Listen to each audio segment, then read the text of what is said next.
ప్రభా కూడి ఉన్న ప్రతి ఒక్క బిడ్డని మీరు జ్ఞాపకం చేసుకున్నాను ప్రభా.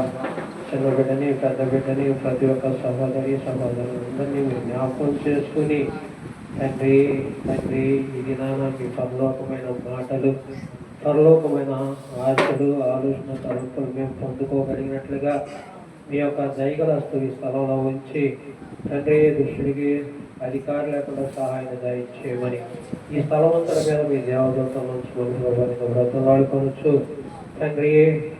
మొదటి యొక్క ఆదివారం ఆరాధన తండ్రి, ఇంకా 2 రోజులు మా ముందు మీటింగులు ఉన్నాయి, వాటికి కూడా మీ సహాయం దయచేయమని ఇదన్నా అయోగ్యుడిని అల్పుడిని ఎందుకు పనికిరాని నన్ను మీరు జ్ఞాపకం చేసుకుని నా కుడి పక్కన మీరు నిలబడి నా నోటని మీరు ఓరగా వాడుకోనండి.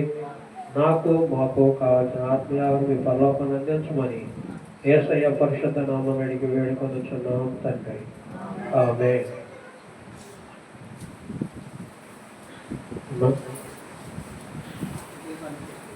విజయవాడ వాళ్ళని కుదరని నేను అడగట్లేదు, కానీ ఇక్కడ ఉన్న నిజామాబాద్ వాస్తువులను అడుగుతున్నాను. ఏం అడుగుతున్నాను? రోజుకి ఎన్ని గంటల బైబిల్ చదువుతున్నారు? ఏమ్మా, ఎన్ని గంటల బైబిల్ చదువుతున్నారు? చదువుతున్నారా? చదవట్లేదా? చదవరాదా? చదవరాదు. మరి వాక్యం పెట్టుకుని వింటున్నారా? సాయంత్రం పూట ఏమ్మా, సాయంత్రం పూట వాక్యం పెట్టుకుని వింటున్నావా? వింటున్నారా? వాక్యం వింటున్నారా? రోజు ఒక అరగంట వాక్యం వింటున్నారా? ఇప్పుడు టచ్ ఫోన్లు వచ్చేసినాయి కదా, వచ్చినాయా? టచ్ ఫోన్లు వచ్చేసినాయి. వాక్యాలు చక్కగా చాలా విడమర్చి చాలా పెద్ద పెద్ద మంచి ప్రసంగికులు వాక్యంలో ఫోన్లలో చెప్తున్నారు కదా. సాయంత్రం పూట భార్య భర్తలు పిల్లలు కూర్చొని వాక్యము కనీసం ఒక అరగంట టైమన్నా దేవుడికి టయాన్ని ఇస్తున్నారు, ఎవరు లేదా? తమ్ముడు దొరకరా ఇస్తున్నారా, ఎవరు లేదా? ఎవట్లేదా? ఇస్తున్నారా, ఎవరులా కదా? తమ్ముడు ఇసాకు ఏంటి ఏమ్మా ఏంటి? ఏది మా సరస్వతి కట్టేది బాగిపోయినట్టుంది. నైట్ పూట అని అంటది. తమ్ముడు రాము ఏంటి, ఎన్ని గంటలు చదువుతున్నావు? లేదు. ఏమ్మా ఏంటి, చదువుతున్నావా లేదా? ఎదలే చదువుతున్నారు లేదా? వాక్యం ఉంటున్నారు. చదువు రాదా? చదవచ్చు కదా. చదువు వచ్చి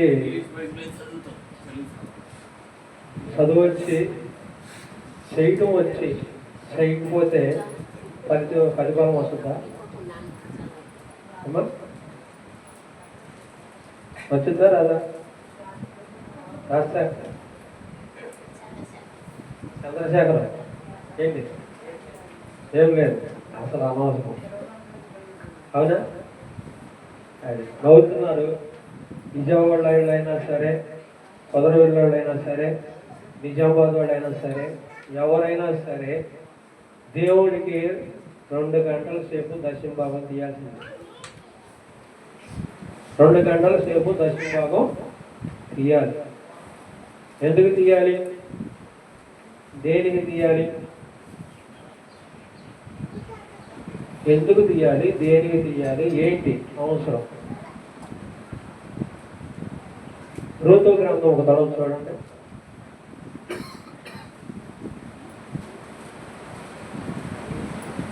రూతు గ్రంథం 1వ అధ్యాయం 1వ వచనం చూడండి.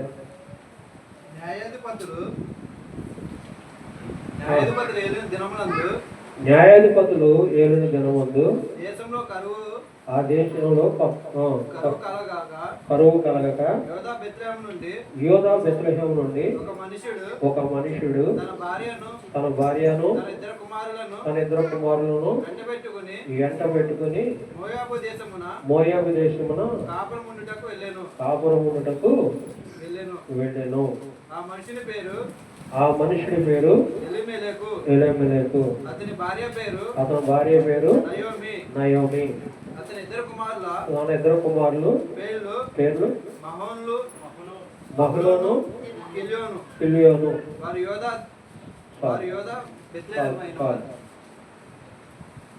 యోధా బెత్లెహేము అంటే యేసు ప్రభు పుట్టిన ఊరు. అంతేనా? అంతేనా? ఏం బాబుజీ అంతేనా? చెప్పు అంతేనా? ఆ దేశంలో కరువు వచ్చింది. ఎవరి వల్ల వచ్చింది చెప్పండి? రాజు లేడు. ఎవరు లేరు? రాజు లేడు. అంటే అధికారం లేదు అక్కడ. ఎవరు ఇష్టం వచ్చినట్టు వాళ్ళు పరిపాలించుకుని, ఎవరు ఇష్టం వచ్చినట్టు వాళ్ళు తింటూ, ఎవరు ఇష్టం వచ్చినట్టు వాళ్ళు బ్రతుకుతూ, ఎవరు ఇష్టం వచ్చినట్టు వాళ్ళు జీవిస్తుండగా ఆ దేశంలో ఏమొచ్చిందంటే గొప్ప కరువు వచ్చేసింది. ఎందుకని అంటే ఎవరిష్టం వాళ్ళదే, ఎవరిష్టం వాళ్ళదే. ఎవరిష్టం వచ్చినట్టు వాళ్ళు బ్రతకడానికి అలవాటు పడిపోయారు కాబట్టి ఏమైపోయిందంటే మంచి కరువు వచ్చేసింది. మంచి కరువు వచ్చింది. ఆ కరువు వచ్చినప్పుడు ఏమైందంటే మోయాబు దేశంలో మంచి పంటలు విరివిగా పండుతున్నాయి. అక్కడ పంట బాగా ఉంది. అక్కడ తినడానికి ఉండడానికి అన్ని సదుపాయాలు అన్నీ బాగున్నాయి. కాబట్టి ఇశ్రాయేలు అనే ప్రజలు ఇక నయోమి జీవిత చరిత్ర మీ అందరికీ తెలుసు. ఎన్నోరు కూడా ఎక్కడికి వెళ్ళింది? ఎక్కడికి వెళ్ళింది? అన్యుల దేశానికి వెళ్ళింది. అంతేనా? మోయాబు దేశం అంటే అన్యుల దేశంగా అక్కడికి వెళ్ళింది. ఎందుకు వెళ్ళింది? ఏం తక్కువ వెళ్ళింది? ప్రార్థన ఎక్కువ వెళ్ళిందా? ప్రార్థన తక్కువ వెళ్ళిందా? ప్రార్థన తక్కువ వెళ్ళింది. ప్రార్థన ఎందుకు తక్కువ అయ్యింది? ఏ తమ్ముడు, ప్రార్థన ఎందుకు తక్కువ అయ్యింది? ప్రార్థన నయోమికి ఎందుకు తక్కువయ్యింది? యోధా బెత్లెహేము అంటే యేసు ప్రభు పుట్టిన దినము, ఆ పుట్టిన స్థలము. ఆ స్థలంలో దేవుడు ఆ స్థలంని ఆశీర్వాదించి ఆ స్థలంలో దేవుడు ఆ ఒక ఉన్నతమైన స్థానానికి ఇవ్వాలని దేవుడు ఆశపడి యోధా బెత్లెహేము అంటే ఒక గొప్ప స్థలాన్ని దేవుడు ఏర్పరచుకున్నాడు. అవునా?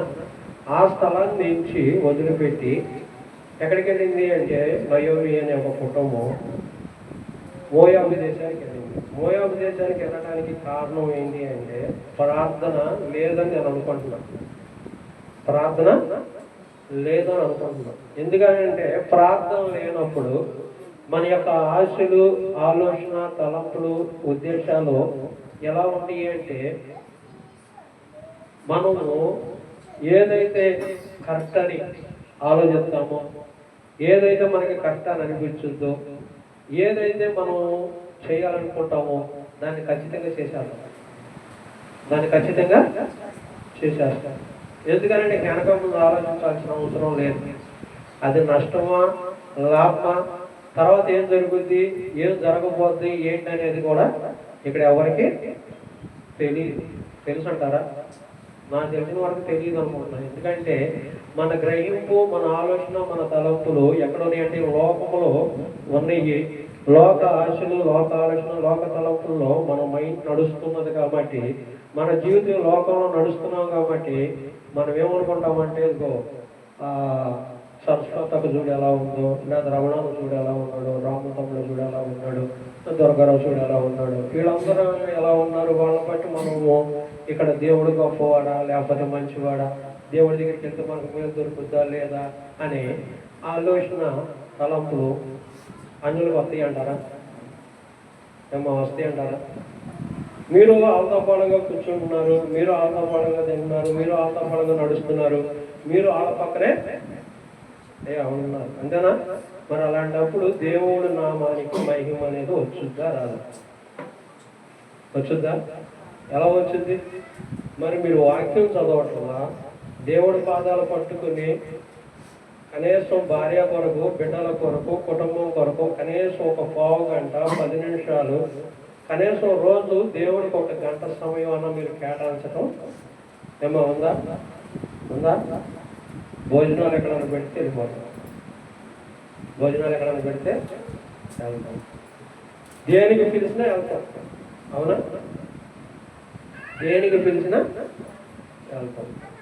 అది తప్ప రైటా, అది కరెక్టా కరెక్ట్ కాదనే మైండ్ మన దగ్గర ఉండదు. ఎందుకనంటే దేవుడి ఆత్మ మన మీద పని చేయనప్పుడు, దేవుడి ఆలోచన దేవుడి తలంపులు మన మీద పని చేయనప్పుడు మనం ఎవరైనా స్థలానికే వెళ్తామని ఇక్కడ వాక్యం చేస్తుంది. ఇక్కడ నయోమి కూడా అదే పరిస్థితిలో ఇక్కడ నయోమి కుటుంబం కూడా ఉందనేది ఇక్కడ జీవగ్రంథం చెప్తుంది. నయోమి మంచి ప్రార్థనా పర్రాలు, ఒక క్రైస్తవురాలు, యెహోవా తండ్రిని నమ్ముకున్నది. యోధా బెత్లెహేము అంటే ఒక ఉన్నతమైన స్థలము, ఒక మంచి స్థలము. ఆ స్థలంలో యేసు ప్రభువు పుట్టడానికి సిద్ధపరచుకున్నాడు. అది ఒక గౌరవం, విలువ, మర్యాద కలిగిన స్థలముని ఏం చేసింది అంటే ఆ ఒక స్త్రీ అక్కడ గొప్ప కార్యాన్ని కనిపెట్టుకోలేక ఎక్కడికి వెళ్ళిపోయింది అంటే ఒక అన్యుల దేశానికి వెళ్ళింది. ఎక్కడికి వెళ్ళింది? ఒక అన్యుల దేశానికి వెళ్ళింది, అంటే ఒక మోయాబీ దేశానికి వెళ్ళింది. మోయాబీ దేశం అంటే ఏంటి అంటే అక్కడ అన్ని రకాలు, అన్ని వస్త్రతలు ఉంటాయి. ఏదైనా చేయొచ్చు, ఏదైనా తినొచ్చు. నిన్నెవరు గద్దించరు, నిన్నెవరు అడగరు, నిన్నెవరు గద్దించరు, నీతో ఎవరు మాట్లాడరు. ఇది తప్పు, ఇది రైటు, ఇది చెయ్యొచ్చు, ఇది చేయకూడదు, ఇది నడవచ్చు, నడవకూడదు అని చెప్పేవాళ్ళు ఎవరు ఉన్నారా? లేదు. కాబట్టి ఇక్కడ ఈ యొక్క నయోమి ఏం చేసిందంటే తన భర్తను, తన ఇద్దరు బిడ్డలను, తన కుటుంబాన్ని తీసుకుని ఎక్కడికి వెళ్ళింది అంటే మోయాబీ దేశానికి వెళ్ళిపోయింది. మోయాబీ దేశంలో కాపురము ఉన్నది. మరి మోయాబీ దేశం వెళ్ళి సిరి సంపదలను, ఆస్తిపాస్తులను, అంతస్తులను సంపాదించుకుని వెళ్ళింది. ఆ దేశానికి వెళ్ళింది నయోమి కుటుంబం. అంతేనా? అంతేనా? కాదు ఇంకా దేనికని వెళ్ళింది? అందరు ఆస్తి కోసమే వెళ్ళింది. ఇక్కడ కరువు వచ్చింది, ఇక్కడ తిండి లేదు, ఇక్కడ ఉండడానికి అవకాశం లేకేగా. అంతేనా? అర్థమవుతుందా నీకు? మోయాబు దేశాన్ని నుంచి యోధా బెత్లెహేము నుంచి అంటే ఒక స్థానాన్ని వదిలిపెట్టి రెండో స్థానానికి వెళ్ళిందండి. ఇక్కడ ఏమీ దొరకట్లేదని వెళ్ళింది. అవునా? ఆ స్థలంలోకి వెళ్ళిన తర్వాత అవును బాగుపడిందా, నష్టపోయిందా? చూడండి, బాగుపడిందా, నష్టపోయిందా? అప్పుడు ఫ్యాన్ చేసి నువ్వు చదువయ్యా. వారు యోధా బెత్లెహేము అయిన వారు ఎఫ్రాయితీయులు, వారు మోయాబు దేశానికి వెళ్ళి అక్కడ కాపురం ఉండిరి. నయోమి పెనిమిటి అయిన ఎలీమెలెకు చనిపోయిన తర్వాత ఆమెయు తన ఇద్దరు కుమారులను నిలిచి ఉండిరి.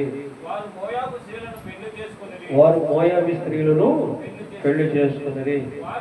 వారిలో ఒకదాని పేరు ఓర్పా, రెండో దాని పేరు రూతు.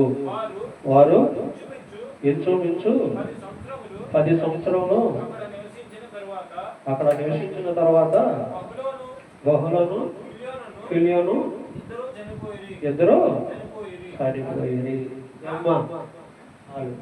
అయ్యా ఇక్కడ ఏం సంపాదించుకోవడానికి వెళ్ళింది?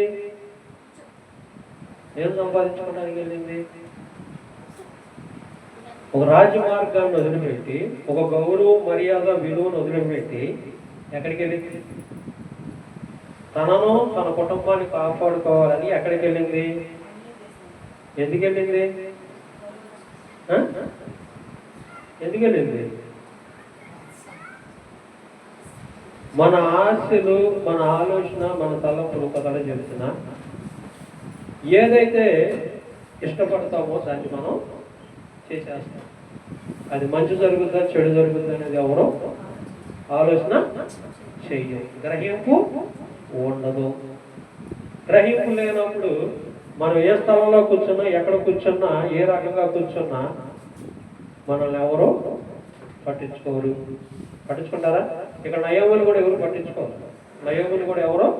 పట్టించుకోవాలి. అమ్మా ఇది దేవుడు స్థలము, ఇక్కడ దేవుడు ఉదయిస్తాడు, ఈ స్థలంలో మీరు ఉంటారు, ఒక ఉన్నతమైన స్థానంలో ఉంటారు, నీ బిడ్డలు, నీ కుటుంబం ఒక ఉన్నతమైన స్థానంలో ఉంటుంది. కాబట్టి ఏదో బెత్లెహేము వదిలిపెట్టి నువ్వు వెళ్ళొద్దు, వెళితే నీ కుటుంబం నష్టపోద్దని ఎవరన్నా చెప్పారా? చెప్పినట్టు ఇక్కడ ఎవరో అవునుందా? ఆ కాలంలో కూడా దేవుడి వాక్యం వినపడకుండా ఉండదు, వినపడింది. కానీ వినపడినా కూడా ఆ దేవుడి వాక్యాన్ని త్రోసివేసి, అర్థమైందమ్మా, ఆ దేవుడి వాక్యాన్ని త్రోసివేసి, దేవుడి యొక్క ఆశలు ఆలోచన తలంపులను త్రోసివేసి, నువ్వు నేను మన ఇష్టం వచ్చినట్టుగా మనం గనక నడిచి, మన ఇష్టం వచ్చినట్టు మనం ప్రయాణం కనుక చేస్తే మన కుటుంబాలు ఏమైపోతాయి అనేది దేవుడు కూడా ఏమి చేస్తాడంటారా? ఏమో చేస్తారా? మరి ఎందుకని ఈ స్థలంలోకి వచ్చి మనం కూర్చుంటున్నాం? దేవుడి బిడ్డలైన మరీదాసు గారు వారం విడిచి వారము లేదా 2 వారాలకు ఒక తడవు కనీసం ఏదో ఒక సందర్భంలో వచ్చి మీకు వాక్యం వినిపిస్తూ, అలాగే ఇక్కడ ఉన్న రాము తమ్ముడు కూడా ప్రయాసపడి ఎంతో కొంత ఆయనకి తెలిసిన వరకు, దేవుడు ఆయనకి ఇచ్చిన నడిపింపు వరకు దేవుడి వాక్యాన్ని మీకు వినిపిస్తూ మిమ్మల్ని బలపరిచి దేవుడి దగ్గరికి తీసుకురావాలని మరి మిమ్మల్ని ఆశిస్తుంటే, మీరు ఎలాంటి ఆలోచన, ఎలాంటి తలంపులు కలిగి ఇక్కడ ఉన్నారు? ఒక ఋతులాగా ఉన్నారా? లేదా ఒక నయోమిలాగా ఉన్నారా? ఒక ఓర్పలాగా ఉన్నారు? ఇక్కడ 3 స్త్రీలు ఉన్నారు. నయోమి పెద్దది, అవునా? ఓర్ప మొదటి కోడలు, రెండో కోడలు రూతు, అవునా? ఇక్కడ 3 స్త్రీల గురించి మనం మాట్లాడుకుంటున్నాం ఈరోజు. ఈ 3 స్త్రీలు దేవుడికి ఇష్టలుగా ఎవరున్నారు? ఎవరున్నారు చెప్పాలి. నిజామాబాద్ ఇది లేదా? ఏమ్మా ఎందుకుంది రూతు? కుటుంబాన్ని ఎలా ఉంది? బైబిల్ చదివితే, ప్రార్థన చేస్తే, దేవుడి దగ్గర కూర్చొని దేవుడి ఆశలు ఆలోచన తలంపులను సంపాదించుకుంటే ఒక ఋతు స్థానాన్ని మనకి ఇస్తారు. రాము అంతేనా? అంతేనా? లేదా నయమే లాగా ఉంటేస్తారా? లేదా ఓర్పలాగా ఉంటేస్తారా? చెప్పాలి. వాక్యం తెలిసిన వ్యక్తి ఎవరిలాగా ఉంటేస్తారు? వాక్యం చెప్పే మనిషి, వాక్యం మాట్లాడే వ్యక్తి, ప్రార్థన చేసే వ్యక్తి భయపడితే సేవ చేయడం, ఆ వ్యక్తికి దేవుడి సేవ అప్పచెప్పడం కూడా కష్టమైపోతుంది. అంతేనా? దేవుడు అప్పచెప్తాడు, మనుషులు అప్పచెప్తాడు సేవ. దేవుడు అప్పచెప్తాడు. మరి భర్త సేవ కింద భార్య 8 గంటలు ప్రార్థన చేయాలి, తిని పడుకోవాలి. అంతేనా? ఉన్నది 4 కుటుంబాలు, 4 ఉన్నారు. 4 4 8 మంది. 8 మందికి 5 2 7 7 1 8 మంది పిల్లలు ఉన్నారు. 8 మంది పిల్లలు, 8 మంది పెద్దోళ్ళు. మొత్తం ఎంతమంది ఉన్నారు ఇక్కడ? 16 మంది ఉన్నారు. ఉన్నారా? 16 మంది మధ్యలో కూర్చుంటే పిల్లల పాటలు కానీ, పెద్దవాళ్ళ పాటలు కానీ, కుటుంబం పాటలు కానీ, ఫ్యామిలీ పాటలు కానీ దేవుడిని ఎంత కనపరచగలం? కనపరచగలమా? కనపరచలేమా? బాగా ఆలోచించుకుంటారు. ఎందుకంటే దేవుడి వాక్యం నీ ఒక్కడికే, నా ఒక్కడికే, మనందరికి ఒక్కరికొక్కరికే, ఎవరికాళ్ళకే కాదు, అందరికీ వాక్యమే. అందరినీ దేవుడు అడుగుతున్నాడు. ఏమడుగుతున్నాడు అంటే, ఇక్కడ ఒక నయోమి యోధ అంటే ఏంటంటే, నీకు తెలుగులో చెప్పాలి అంటే ఒక మంచి స్థానాన్ని నయోమి పొందుకోవాలి. నయోమి కుటుంబం ఒక ఉన్నతమైన స్థానానికి వెళ్ళాలి. తన 2 బిడ్డలు ఒక రాజు మార్గంలో, పరిశుద్ధ గ్రంథంలో ఒక ఉన్నతమైన స్థానాన్ని ఎక్కాల్సిన జీవితాన్ని ఎవరు పాడు చేసుకున్నారు? ఎవరు పాడు చేసుకున్నారు? ఎవరు పాడు చేసుకున్నారు చెప్పాలి. అర్థమవుతుందా? నేను చెప్పిన మాట అర్థమైందా మీకు? అమ్మా ఎవరు పాడు చేసుకున్నారు రాము తమ్ముడు? నయోమి భర్త 2 కుమారులు పాడు చేసింది ఎవరు? నయోమేనా? నయోమి ఎల్లెక్వేలు భర్త. 2 కూడా ఉంది దీంట్లో. భార్యాభర్తలు 2కి ఉంది సంబంధం. భార్యాభర్తలు 2కి ఉంది. ఎందుకు లేదు? ఇప్పుడు ఇసాకు తమ్ముడు అన్నాడు, అమ్మాయి ఉంది. ఆ ముగ్గురు బిడ్డల బాధ్యత ఎవరు తీసుకుంటారు? ఇసాకు తీసుకుంటాడా లేకపోతే అమ్మాయి తీసుకుంటుందా? ఎవరు తీసుకుంటారు? ఇప్పుడు వాళ్ళ ముగ్గురిని దేవుడి మార్గంలోకి పెంచాలి అంటే ఎవరు పెంచుతారు వాళ్ళిద్దరిని? తను ఉన్నప్పుడు దేవుడి పాటలు పెట్టి దేవుడి వాక్యం పెట్టి ఆ బిడ్డలకి ఉపబోధ చేయాలి. తల్లి ఉపబోధ చేయాలి. ఆ బిడ్డలకి దేవుడు ఆత్మ, దేవుడు ఆలోచన, దేవుడి తలంపులు ఎలా రావాలి అంటే మన ఇంట్లో ఒక ఫోన్ ఉన్నప్పుడు లేదా ఒక టేప్ రికార్డర్ ఉన్నప్పుడు దాంట్లో దేవుడు వాక్యం పెట్టినప్పుడు, దేవుడు పాటలు పెట్టినప్పుడు దేవుడు ఆలోచన, దేవుడి తలంపులు ఆ గృహం చుట్టూ దేవతలు తిరుగుతాయి కాబట్టి దేవుడు ఆలోచన తలంపులు ఆ బిడ్డలు తాగుతూ ఉంటాయి కాబట్టి ఆ బిడ్డలు ఒక ఉన్నతమైన స్థానంలో ఎదుగుతారు. అంతేనా? అవునా? సినిమా పాటలు పెట్టి, సినిమాలు పెట్టి, సీరియల్లో పెట్టి, లోకం మొత్తం పెట్టి ఆ పిల్లలకి నేర్పితే ఆ పిల్లలు ఏమి నేర్చుకుంటారు? ఈ లోక సంబంధమైన. అవునా? ఇప్పుడు ఆ బిడ్డల జీవితాలతో ఎవరు ఆడుకుంటున్నారు? మీరా? నేను ఆడుకుంటున్నానా? లేకపోతే అన్నగారు ఆడుకుంటున్నాడా? దేవుడు ఆడుకుంటున్నాడా? ఏండి, దేవుడు ఆడుకుంటున్నాడు కదా మీతో. నష్టం వచ్చినప్పుడు, కష్టం వచ్చినప్పుడు, శ్రమ వచ్చినప్పుడు, బాధ వచ్చినప్పుడు, ఇబ్బందులు వచ్చినప్పుడు, మనిషికి మొయ్యలేని భారం వచ్చినప్పుడు మాత్రమే దేవుడు కావాలి. ఎప్పుడు కావాలి? అన్ని సౌఖ్యంగా ఉన్నప్పుడు దేవుడు అవసరం అవుతాడా? అవుతాడా? మరి ఎందుకని? దేవుడి వాక్యం మీకు ఏమైనా ప్రత్యేకంగా ఎందుకు ఏర్పరిచి ఉంది? నయోమి కుటుంబం ప్రార్థన చేసి ప్రార్థన స్థలంలో ఉండాల్సిన ఒక కుటుంబము, ఆ కుటుంబము ఒక మోయాబు దేశానికి వెళ్ళి తనకు భర్తని, ఇద్దరు బిడ్డలని పోగొట్టుకోవడానికి కారణం ఎవరు?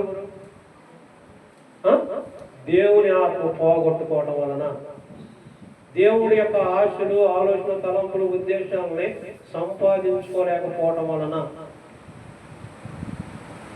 ఏమండి, ఉండడానికి ఇల్లు ఇచ్చాడు, తినడానికి తిండి ఇచ్చాడు, ఉండడానికి సదుపాయం ఇచ్చాడు, నీ పిల్లల చదువుకి, స్కూల్కి మంచి ఆరోగ్యం, నెమ్మది, సమాధానం, ప్రేమని నీకు సమస్తంలో దేవుడు నీకు ఇచ్చాడు కదా, ఎవరేదా? మరి ఇన్ని ఇచ్చినప్పుడు దేవుడి యొక్క వాక్యాన్ని నీకు చదవడం రానప్పుడు ఫోన్ ద్వారా పెట్టుకో. ఒక గంట సేపు నీ బిడ్డలిద్దరిని కూర్చోబెట్టు, నీ భర్తను నువ్వు కూర్చోండి.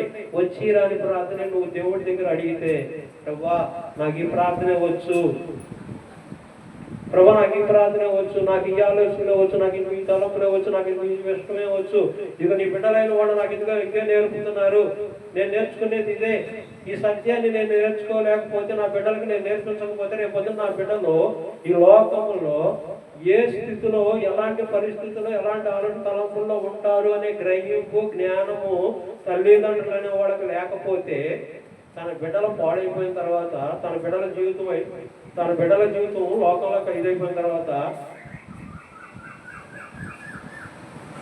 మేమేంటి అనుకోలేదండి, మా బిడ్డలు ఎలా అయిపోతారని మేము అనుకోలేదండి.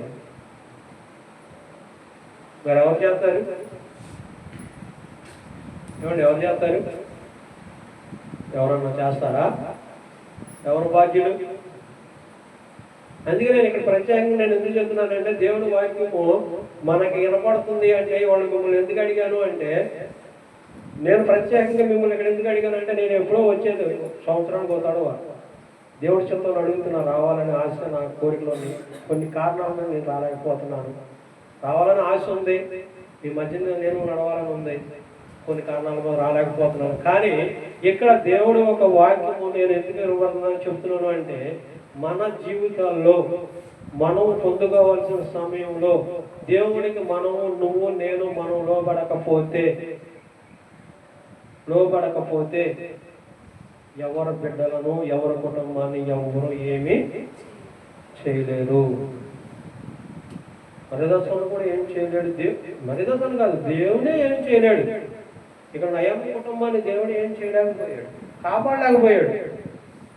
కాపాడ్డా? ఎందుకని? మరి దేవుడు కాపాడాలి కదా, క్రైస్తవులే కదా, దేవుడు ఎందుకు కాపాడాల? జీవితంలో దేవుడు నిన్ను ఒకటే అంటున్నాడు, అయ్యా నువ్వు ఎప్పుడైతే ఆహ్వానిస్తావో నేను అప్పుడు వస్తాను అంటున్నాడు. లోకం అంటుంది, నువ్వు ఆహ్వానం చూపినా పర్వాలేదు, నేను చుట్టూ తిరుగుతానంటాడు. బంధువులే, స్నేహితులే, అన్నదమ్ములే, అక్క చెల్లెళ్ళే, మన చుట్టుపక్కల ఉన్న వాళ్ళే మన జీవితాన్ని ఎక్కడికి నెట్టి వచ్చింటే అక్కడికి నెట్టేస్తారు. ఎట్లంటారా? దేవుడు ఒక వాక్యాన్ని ఎందుకు మీరు వినడానికి ఎంత అశ్రద్ధ చేస్తున్నారు? దేవుడి యొక్క ఆశలు, ఆలోచన, తలంపులు మన ఇంట్లోకి తెచ్చుకోవడానికి ఎందుకు ఇంత బాధపడుతున్నారు? ఏ విషయంలో మీకు దేవుడు ఇబ్బందికరంగా ఉన్నాడా, బాధాకరంగా ఉన్నాడా? లేకపోతే మీకు ఏమన్నా దేవుడిని ఆరాధించడం ఏమన్నా తప్పుగా, బాధగా ఉందా? అయ్యా అనుకోరా? మరి ఇద్దరు బిడ్డల పరిస్థితి ఏంటి? మీ ఇద్దరు బిడ్డల పరిస్థితి ఏంటి నాన్న? వాళ్ళిద్దరిని ఏం చేద్దాం అనుకున్నారు మీ ఇద్దరు? దాదాపు 10 ఏళ్ళు అంటే 16 ఏళ్ళు వచ్చేసింది పిల్లలకి. 10వ తరగతి 15 ఏళ్ళు, 14 ఏళ్ళు, 16 ఏళ్ళు వచ్చేసింది. మరి పిల్లడికి దాదాపు 10-12 ఏళ్ళు దాటి వచ్చేసింది. మరి ఇద్దరు బిడ్డలు దేవుడికి లోపరుస్తావా, లోకానికి లోపరుస్తావా? చెప్పండి.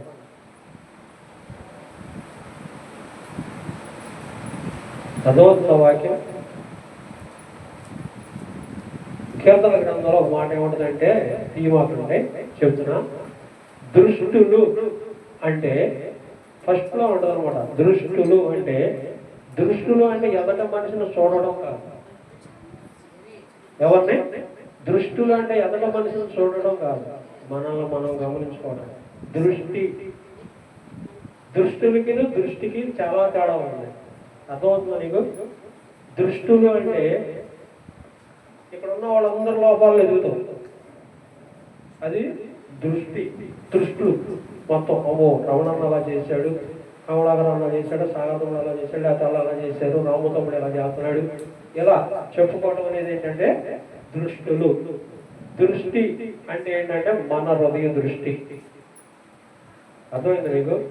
ఒక చిన్న మాట చెప్తున్నాను నేను. ఏం చెప్తున్నానంటే, నీ ఆలోచన, నీ తలంపు, నీ జీవితంలో నీ యొక్క బిడ్డ పుట్టినరోజుకి ఒక 100 రూపాయలు డ్రెస్ కొనుక్కొచ్చు, లేదా ఒక 50 రూపాయలు, 10 రూపాయలు, మంచి నీ పిల్ల మనతో ఉన్నతమైన స్థానంలో ఉండాలని ఒక మంచి డ్రెస్ కొనుక్కొచ్చి నీ బిడ్డకేసేసి, నీ బిడ్డగా ఆ గౌన్ వేసుకున్నప్పుడు ఎలా ఉంటుంది అమ్మా? ఎలా ఉంటుంది? బాగుంటుందా? ఉంటుందిగా. నీ కళ్ళకి ఎలా ఉందంటే, నా కూతురు అందరికన్నా ఈ ఊరు మొత్తం మీద నా కూతురు చాలా బాగుంది అనుకుంటాం. అదే డ్రెస్ రోడ్డు మీదకి వేసుకెళ్తే ఎలా ఉంటుంది? అందరూ చూస్తే నీ కూతురు పొగుడతారా? మంచిగా పొగుడతారా, చెడుకు పొగుడతారా? ఎలా పొగుడతారు చెప్పాలి? చెడు పొగుడతారా, మంచిగా పొగుడతారా? 100లో ఒక్కరు కూడా మంచిగా పొగడరు. 100లో ఒక్క వ్యక్తి కూడా మంచిగా పొగడటం చాలా కష్టం అయిపోతుంది. ఎందుకంటే నీ కళ్ళు ఎలా ఉన్నాయంటే, ఈ లోకంలో అనేక రకమైన దృశ్యాలను చూసి అలవాటు అయిపోయి ఉన్నాయి. కాబట్టి ఏమంటారు? ఆ కళ్ళతోనే శరీరాన్ని చేస్తారా? రోడ్డు మీద వెళ్ళేటప్పుడు చూస్తూ ఉంటాం కదా మనం. మన ఆటోలు ఎక్కేటప్పుడు, దిగేటప్పుడు, బస్ స్టాప్లో నిల్చున్నప్పుడు ఎలా మాట్లాడతారు చూస్తాం. వింటావా నువ్వా? రావు వింటామా? మరి మన పిల్లల్ని ఎక్కడ కాసుకుంటున్నాం? మన ఆడబిడ్డని ఇంట్లో పెట్టి జాగ్రత్తగా కాసుకోవాలంటే ఎలా కాస్తున్నాం? టీవీలతోనూ, ఫోన్లతోనూ, సెల్ ఫోన్లతోనూ, సర్దైన బట్టలతోనూ, సర్దైన ఎంజాయ్లతోనూ. ప్రార్థన లేదు, వాక్యం లేదు, దేవుడి భయభక్తులు లేవు, దేవుడి ప్రార్థన లేదు, దేవుడి సన్నిధికి లోబడే పని లేదు. అంతేనా కాదు? దేవుడు వద్దు ఎన్నో ఉండవు. ఏది అవసరం మనిషికి? మంచి చెప్పుకోవడం అవసరమా, చెడు చెప్పుకోవడం అవసరమా? మంచి చెప్పుకోవడం అవసరం. మంచి ఆశించేవాడు ఎంతమంది ఉన్నారు ఇక్కడ? చేతులు ఎత్తండి అందరం. మంచి ఆశించేవాడు చేతులు ఎత్తండి. మంచి ఆశించేవాడు చేతులు ఎత్తాలి. మరి మీరు మంచి ఆశిస్తున్నారు కదా, మంచి పద్ధతుల్లో నడుస్తున్నారా? మరి ఎన్ని గంటల బైబిల్ చదువుతున్నావు?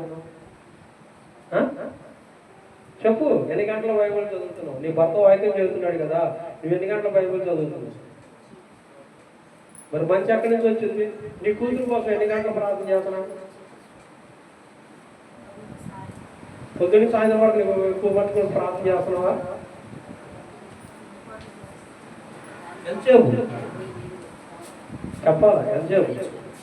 1 నిమిషమా, 2 నిమిషాలా, 3 నిమిషాలా? ఎంతసేపు అమ్మా? టైం పర్వాలేదు, చేస్తున్నావు కదా, చేసేటప్పుడు భయపడాల్సిన అవసరం ఉంది. 5 నిమిషాలు, 5 నిమిషాలు ఎక్కువ. దేవుడు అదే అడిగాడు, 5 నిమిషాలు అంటే చాలా ఎక్కువ ప్రార్థన. అవునా? దేవుడు వాక్యంలో ప్రతి ఒక్క మనిషిని ఏమడుగుతుంది అంటే, దృష్టులు మరణం ముందు చేత నాకేమాత్రమైన సంతోషమా, వారి ప్రవర్తన దిద్దుకుని వారు బ్రతుకుటే నాకు సంతోషం. ఎవరి ప్రవర్తన దిద్దుకుని బ్రతకాలి? మన యొక్క ప్రవర్తన దిద్దుకుని బ్రతకాలి. మన యొక్క ప్రవర్తన దిద్దుకుని, మన ఆలోచన, మన తలంపును సరిదిద్దుకుని మనము బ్రతకాలి. బ్రతికితేనే దేవుడు మనకేదైనా ఒక ఆలోచన, ఒక తలంపు అనేది మనకిస్తాడు. అంతేగాని మన ఇష్టం వచ్చినట్టు ప్రవర్తిస్తే దేవుడు మనకి మేలు చేయుడు.